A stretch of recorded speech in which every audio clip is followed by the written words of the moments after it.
Richard, good morning. How are you, my friend? I'm great. Very nice to talk to you, Marx. Back from the dead, Marx, which is terrific, and very much alive. So it's a great pleasure to talk to you as always. Thank you. The pleasure's definitely mine.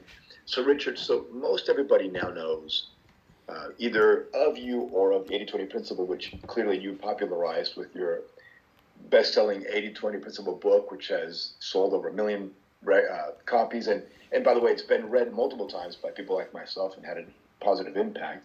And so we'll talk about success a little bit, although I kind of want to focus more on two things. One is your upcoming book, obviously, but really, happiness. Because I do think, and you talk about this a lot, that we should have la dolce vita, right? The sweet life, everything we want, not just a few things. So what I want to find out from you is, how do you define success? I'm sorry, happiness. How do you define happiness? I think happiness is what you feel. I have no particularly original thesis on this. I mean, as you know, there's been an enormous amount of research done, particularly in the last 30 or 40 years by psychologists, and they always use a self-report thing. Sometimes they use a 3-point scale, sometimes a 5-point scale. But on the 5-point scale, it goes from not very happy to rather unhappy to neither happy nor unhappy, and then to fairly happy, and then to very happy. And it's in all the surveys that they've done, they find that probably about 10% of the population opt for the very happy. And if you had asked me this question a few years ago, I think I would have been somewhere between 3 and 4, somewhere on the sort of fairly happy, but not definitely even fairly happy. But now I'm definitely in the top group in terms of being very happy. I've thought about this a lot during the last few years, and I can tell you why I'm happy if you're interested. But I think it's probably more interesting to take to go through a sort of history of why I wasn't quite so happy before and how I found unexpected happiness. So I think I don't know whether that's of any interest to anyone else, but it's certainly interesting to me. Well, yes, it's definitely interesting. I want to find out. In fact, I want to know what was the difference between fairly happy and at some points perhaps even unhappiness and now super happy. And specifically, what did you do or stop doing that caused you to increase your happiness from 3, 4 to 5+? Yes, I think there are 3 things for me, and you mentioned success. The first thing is that for me, and I don't think it's necessarily true for everyone, or indeed for most people, but success and happiness are somewhat linked. I mean, when I was growing up, when I went to university and in my first jobs after university and when I went to business school and so forth, which is really the prelude to my career, I was really trying to find something that I thought I was very good at. And initially I thought that might be somewhat in the academic sphere, because I've always been very interested in ideas and able to think about those ideas and possibly even to ferret out some things which are very useful there, like the 80-20 principle. And trying to find something that I was very good at initially I was very good at passing exams. I was very good at the university world. It was something that I took to like a duck to water. And so I've always been very happy during periods in which I've been learning stuff about subjects that I'm interested in. History was my original subject. And so, that makes me happy. And as I've gone through my career, when I've been very successful, I've been very happy. And when I haven't been so successful, or when I've been darn unsuccessful, which I have been, then I was pretty miserable. The first 2 jobs that I had after university, I wasn't really terribly successful in. And so, thank God I went off to business school before other people realised that I wasn't particularly successful. And then after business school, I joined, as you probably know, the Boston Consulting Group. And I think the Boston Consulting Group was fabulous, at least fabulous for the first 2 years as far as I was concerned, because I loved the idea. It was a very, very exciting time. That the company had not been started very long. They were on the frontiers of a different sort of way of looking at business. based on what they called strategy, which they defined as basically a combination of market analysis and research and financial analysis and research. And they came up with the wonderful dogs and cows and stars and question marks, the growth share matrix or the Boston box or whatever, which I still think is just a work of pure beauty. And, every time I think about it, it makes me happy. And so, working at BCG with some really, really, fantastically smart people. And that's been another motif of my career. When I've been working with lots of very, very smart people, I'm very happy. So that was great. The only trouble was that I wasn't very successful at BCG because they placed a terrific premium on analysis, and I was rubbish at analysis. Basically, it wasn't the sort of thing that I liked. I think I'm good at other things, but not analysis. And so, during the last 2 or 3 years that I was at BCG, I was terribly unhappy. The reason I was unhappy was that I wasn't being successful. And then, after they'd finally fired me, or I'd sort of resigned just in time to avoid being fired, I worked for another consulting firm in the same sort of area, but with a totally different set of values and a totally different set of ways in which they ran their business, and that was Bain & Company. And I fitted into Bain & Company just as well as I didn't fit into the Boston Consulting Group. And although I was initially very suspicious of Bain because I thought it was a Stalinist cult, they talk about Bainism and so forth. And, to some extent, that was absolutely true.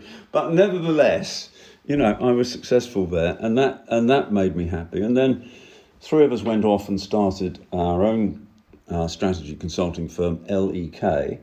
And that was amazingly successful. And I was really, really happy there. I was happy. It was very stressful. It was incredibly hard work, but it was wonderful at all kinds of levels. Wonderful having your own firm and doing exactly what you wanted, although constrained by your partners, of course. It was wonderful because we hired whoever we wanted, and I was in charge of hiring the undergraduates, people from undergraduate school rather than people from business school. And we hired some absolutely fantastic people who were world-class, they were absolutely made to do this. And we just let them do it as much as they possibly could, gave them some guidance, worked in case teams, and that was just so enjoyable. And we were successful. We made a lot of money, we worked for prestigious clients, and it was just totally marvellous. Until I stopped doing that. After I stopped doing that, I took 5 people from BCG and we formed a company called Strategy Ventures, which was very strange because it was probably the time when I've been happiest in my life until very recently. But we always thought that we were going to be successful, but in the end, we only ever made one investment, which was successful, Filofax, but nevertheless, it wasn't what we hoped for. And then we decided that we'd better go and do something else. And then I went through a period of about 10 years, Marx, when I was the unhappiest that I think I've ever been, or the sort of not happiest, and then basically drifting into unhappiness. And the reason for that was that I wasn't facing any challenges. I wasn't being successful at anything because I wasn't trying to be successful at anything. I got far too much money and far too much time, and I drifted, and that made me sort of pretty unhappy. And then eventually I decided to get really serious about writing books and also about making investments. And I chose to work with one of the 5 people who'd worked with me at Strategy Ventures, a guy called Jamie Reeve, whom I'd hired from Cambridge University when he was 21 years old. We'd worked together in LEK, we'd worked together in SVP. He went off and became the head of strategy for the BBC, and then he went into venture capital, and we saw each other socially, but we never worked together. And then I had the bright idea about 5 years ago saying, hey, I enjoyed working with Jamie so much, why don't we do it again? And so doesn't he come and help me make the decisions about which companies to invest in my private sort of investment portfolio, and about how we make those companies, or try and make those companies, very successful. And that's what we've been doing. And it's just amazing working with someone that you know very well, that you trust, that you like, that you admire.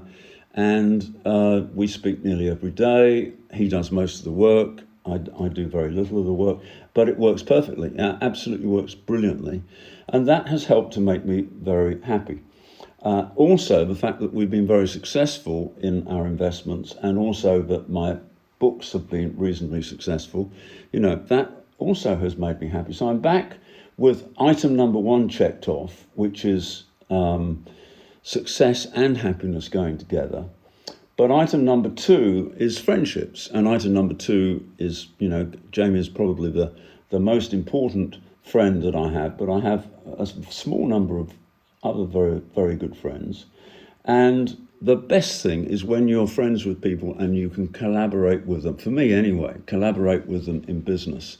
A lot of people think that you should keep friendship and business apart.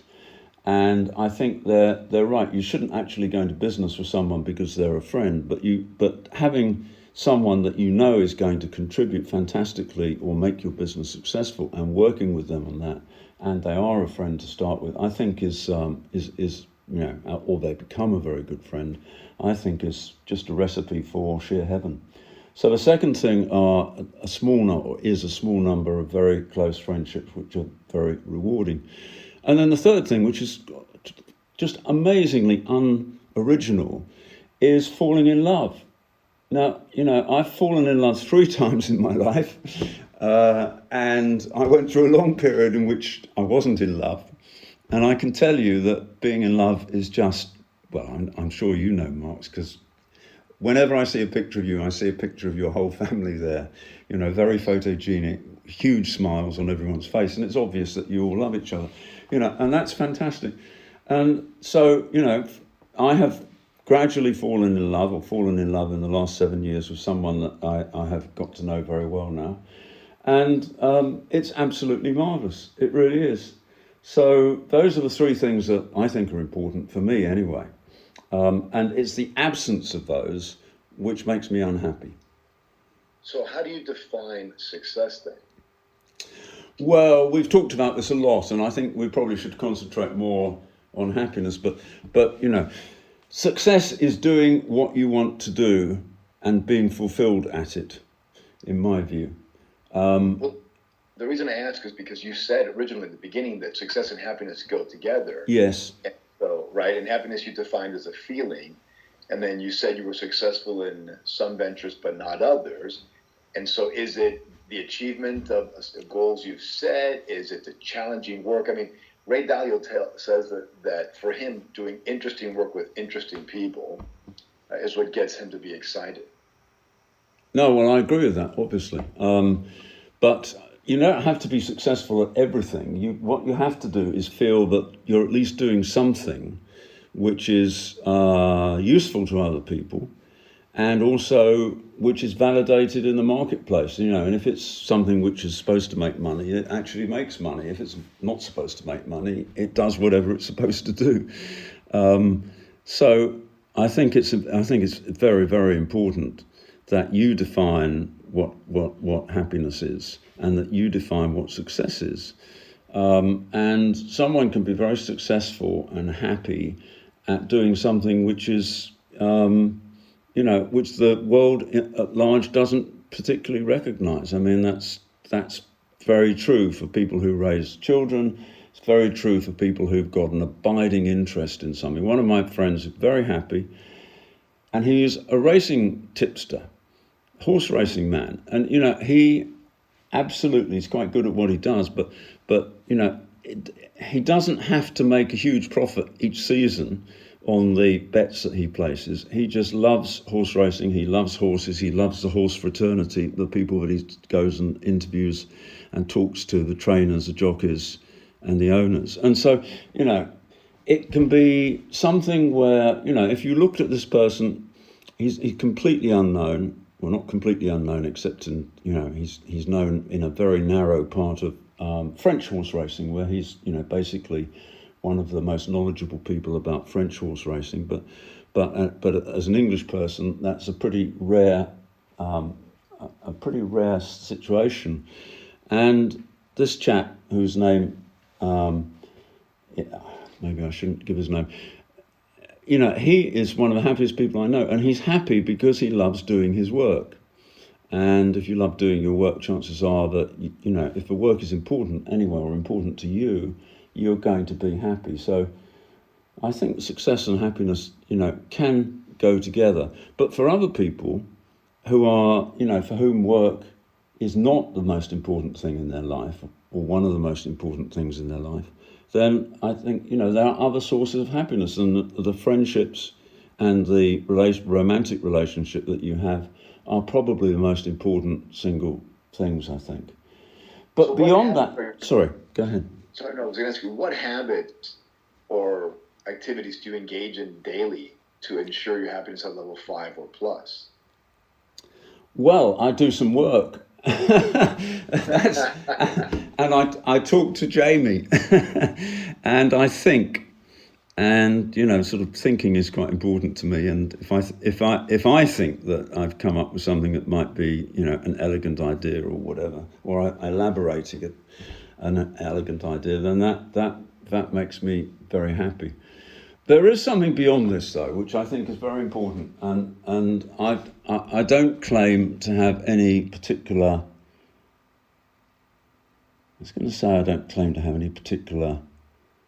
I was going to say expertise or success. We can't really get away from these words. I think that the most important thing is the way that you view yourself and the world, and that you find some sort of meaning in the work that you do, that it's not just for you, it's in a way for other people, and you're part of something which is bigger, much, much bigger than yourself. And, certainly I'm very much a believer in the psychology of meaning that Martin Seligman and others have come up with, and that, really goes back to existential philosophers and to, quite a sort of rich vein of psychology, of which Jung was quite an important part. I do think that believing in something, whether it's in a deity or whether it's in a cause or whether it's in concepts, is very, very important. And that feeling that you're connected in some way with the universe, and that you are picking up ideas from the universe, I think is tremendously important. So that is kind of like the level, perhaps, that I haven't really got to yet, which I think is increasingly something that I'm thinking about, because I believe that all happiness ultimately is grounded in self-acceptance, and all happiness is grounded in acceptance of other people, and is grounded in positive emotion, and I would even say in love of one sort or another. So, I think that is the thing that joins everything together. Richard, some people might argue that, and I've seen a lot of individuals sort of bastardize this 80-20 principle, and they become obnoxious, self-centered, time misers, and then they lead themselves to not only happiness, but actually losing whatever success they may have had. So what do you say to the critic that says, well, isn't the 80-20 principle more about me, the individual, and my 20% spike or succeeding than meaning or contribution? What do you say about that? I think ultimately the 80-20 principle is about two things, and the relationship between the two things. And the one is effort, or what you put into something, and the other is results, what you get out. And results are meaningless unless they're results recognized by other people. Unless you are totally psychopathic and believe that the only thing that matters is what you think and what you define as being useful, then you obviously can't generate results unless you are adding a lot of value to other people. And 80-20 as I understand it, as a philosophy of life anyway, is not about cutting corners. It's not about putting in less effort. It's about getting fantastic results for whatever effort you put in. And the fantastic results dwarf everything else. The results are more important in a way than the difference in the effort that you put into something. And it's a big distinction, though, right, Richard? The big distinction is that it's not about subtraction, although it sort of is, right? But it's about finding that little screw you can turn a quarter of an inch that makes everything move bigger. So for you, an example, talking to Jamie Reeve, even though it might be an hour or shorter conversation, gives you huge results in happiness and success. So are you always then looking for, in terms of your happiness, what are those few buttons you can press that give you an exceedingly amount of good feeling and results? I don't do it consciously. Whether I do it unconsciously, subconsciously, I really don't know. I do think about it when it comes to, business results.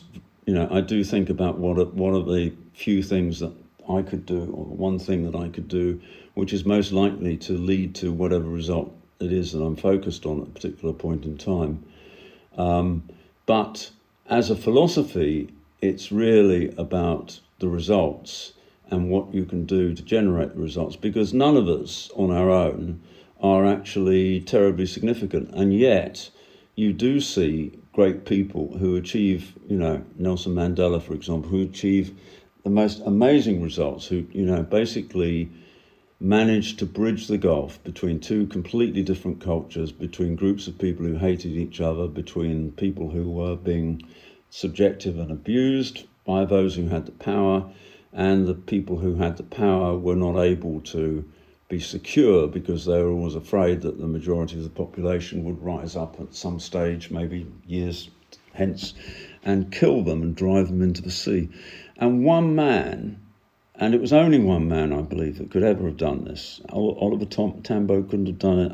I don't believe that any of the other ANC leaders could have done it.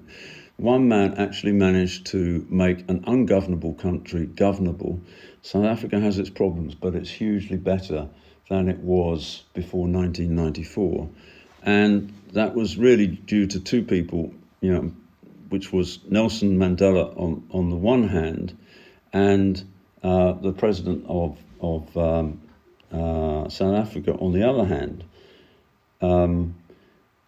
F.W. de Klerk. And sorry, go ahead. And so, when you look at, the point I was trying to make was that when you look at the fantastic achievement of one person, and then you look and you say, well, then Nelson Mandela must have been able to walk on water and all the rest of it. It's just not true. I mean, Nelson Mandela had lots of flaws, lots of weaknesses, and it's the same as true for anyone. But somehow they managed to focus on the one thing which is important.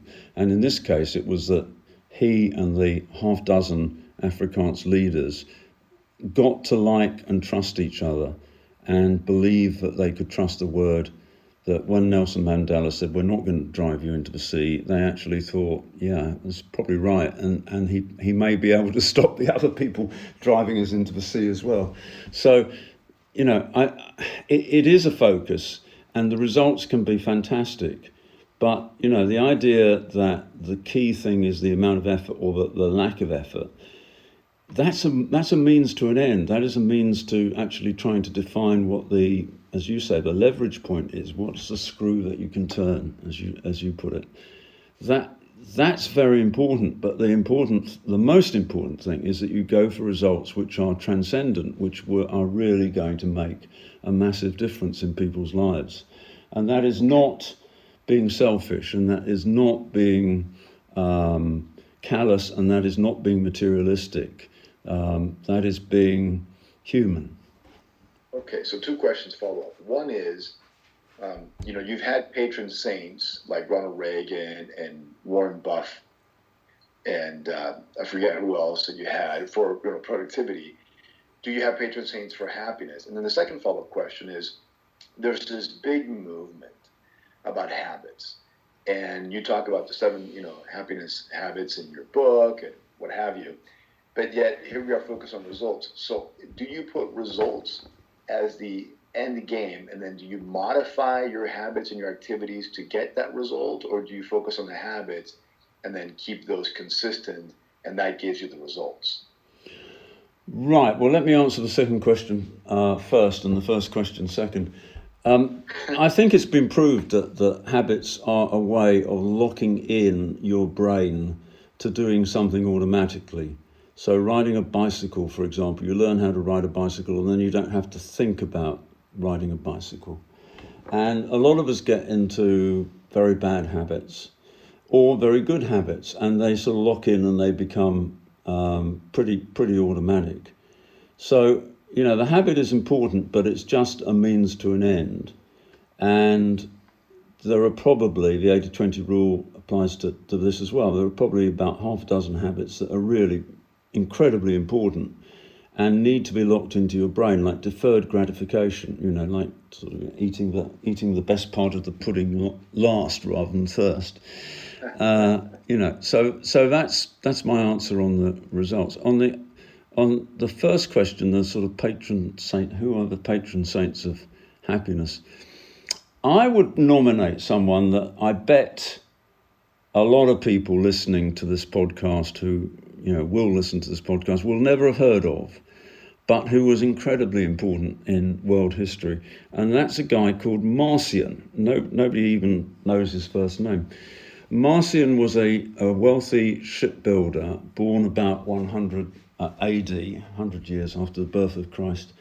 And he decided he'd made enough money. He was originally from Turkey, born on the shores of the Black Sea. And he then decided to go to Rome. And his father may well have been a bishop or a deacon in the burgeoning Christian church at the time. Anyway, he went to Rome because that was the most important part of the Christian church. And Christianity was very, very small at that time. And Marcion then developed two theories which he expressed in books. One of them was what later became the New Testament. So he was the first person who said, let's collect together the sacred writings of Christianity, because Christianity had only really just started fairly recently. And so he came up with what they now call a canon of books, and his canon composed just one gospel, which was the Gospel of Luke, and also 10 of the letters of Paul of Tarsus, who we call St. Paul, but wasn't called St. Paul at the time.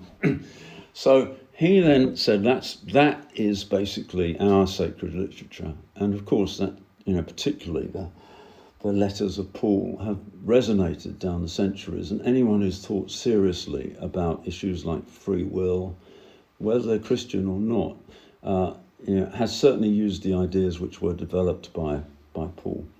So that was not a bad thing to do. The other thing which he did was that he wrote a book which no longer exists because all copies of it were burnt as heresy, and the only way we know what Marcion wrote is because of the detractors who basically hunted down his people and tried to eliminate all of the supporters of Marcion, which they took 5 centuries to do because churches in the East were still going under the Marcionite banner in the 5th century AD. What he came up with a theory, which I really describe it more as a theory of love than anything else. I mean, the theology is bizarre. I don't think anyone sort of, today would actually believe in the cosmology of it. But he said that there were 2 gods, because given the fact that there's suffering in the world and a lot of evil in the world, and given the fact that the Jewish God, Yahweh, was not noted for his generosity in the early stages of the writing of the Old Testament, although, as it were, his report card improved considerably as time went on, and he became more merciful and started to forgive people and believed in social justice and all the stuff which came through the prophets such as 2nd Isaiah and Hosea. basically, he said that the problem with the Jewish God was that he had been the creator of the world. But then if you look at the life of Jesus and what Jesus did, he said, here you're in a different moral universe. You're in a universe of love, of forgiveness, and not one of retribution, eye for an eye and tooth for a tooth, and so on and so forth.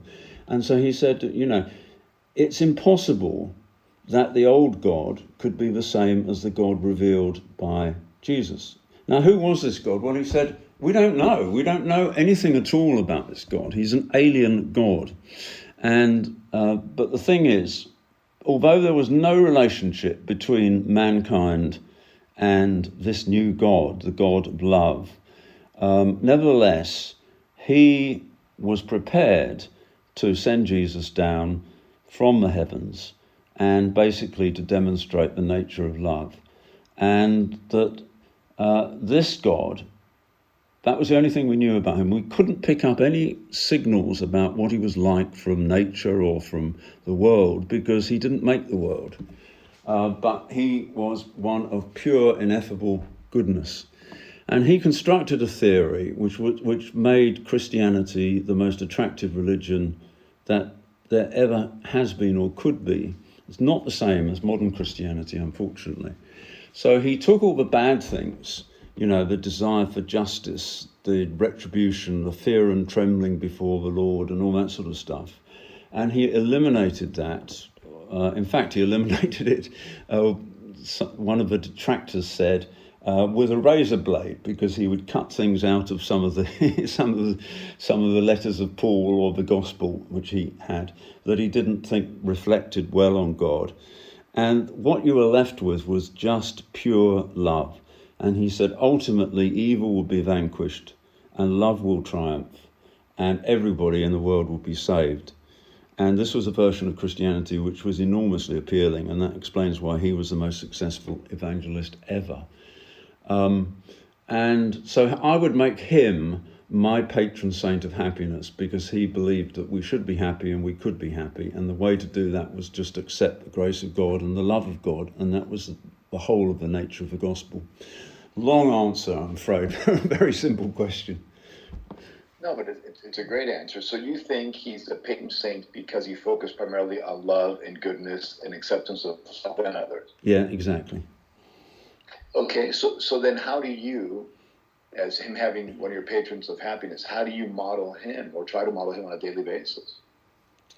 I don't think I would presume to do that. I really don't. I just think it's a very attractive idea. And if I find myself trying to be judgmental about someone, I try and stop. And if I find myself, much more important perhaps, if I find myself being ultra critical of myself, I stop. Of course, it's good to be critical of yourself, particularly when you do something wrong, as I do, and I guess most people do at times.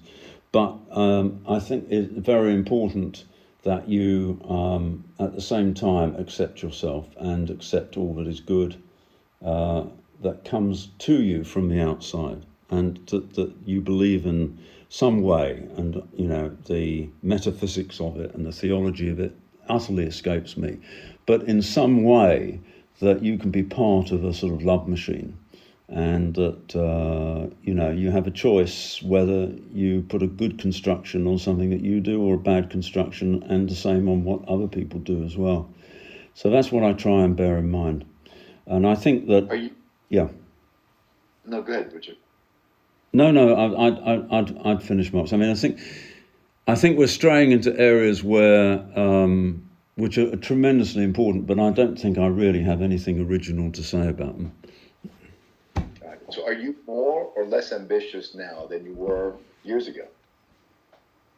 Well, I'd like to say more ambitious, but then you can't be ambitious in the abstract. You have to actually be ambitious to do something. And I'm still searching for what that next thing is. But yes, it will be something big. So yes, and there will be something else. So I think I'm more ambitious. And that may be a reason that I'm more happy to go back to the original question. I think we strayed over our... I try and keep these things to 30 minutes. Is there just one final question that you'd like to ask me? Yeah, what regrets do you have, if any, thus far, and how will you change that in the future?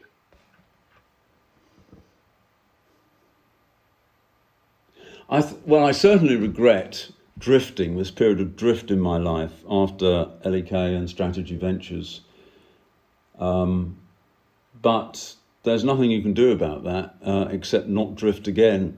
So I don't think, apart from that, I have any regrets. I don't think it's very healthy to have regrets, actually.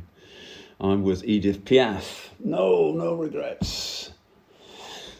And so what's next? What's big? I don't know. We'll have to do another podcast when I've got round to that. Very nice talking to you, Marx. Thank you very much indeed. Thank you so much. Have a great day, my friend. Okay, and you. Bye now. Cheers.